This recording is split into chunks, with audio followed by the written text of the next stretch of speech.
Isaac looked out first and saw thousands of people walking on the narrow road, carrying small suitcases, or a child, or both. They wore thick coats and were guarded on each side by Ukrainian police and German soldiers. All through the morning, people walked the distant road. It seemed to never end, and Isaac would peer out from behind the curtains from hour to hour, expecting to see the people gone. Instead, they grew in numbers. But by late afternoon, it was obvious all of Rovno's Jews were on the road, and columns of Jews would go by relentlessly through the day. Their voices were muted, just faint, distant murmurs, while an occasional military vehicle would crash by, or some line of heavily laden trucks or lorries could be heard speeding alongside the endless procession. Near evening, there was a knock on the door. Lazar stood, his body tense. The knock grew heavier.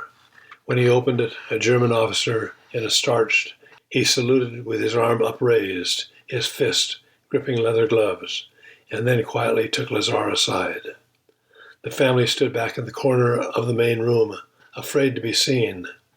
In a matter of minutes, the officer walked briskly out, saluting with an upraised arm once again, leaving Lazar to organize his family. It was quite simple and precise. Just as the worker had warned, the Jewish population was to be resettled immediately in order to ensure their safety. Each Jewish member of the household would be allowed to leave with no more than 6 kilos. Everything must be left behind. But Lazar had been promised property and possessions would be protected until safe return. You are right, Hindle. They are not monsters. It sounds quite orderly and civilized to me. Hindle did not respond, but quickly went about her business. Lazar had been informed that the squad leader for their region would be coming by later that night to accompany them to their relocation point, and proper transportation would be provided. They had to be ready to travel in a few hours, standing outside with their 6 kilos. Silently, almost with a certain resignation and resolve, Isaac's family quickly packed.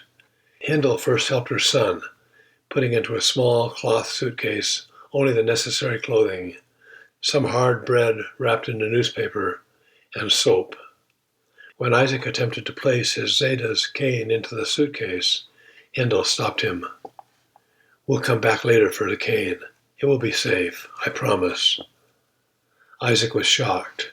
To leave behind such a precious legacy seemed almost sacrilegious to him.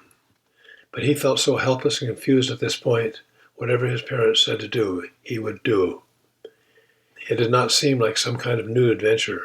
It felt wrong.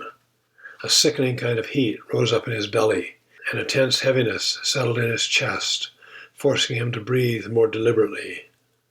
His whole body was tightening as he waited in his room, holding his grandfather's cane, playing with the worn brass handle that had been rubbed by his Zeta's strong, firm hands in decades past.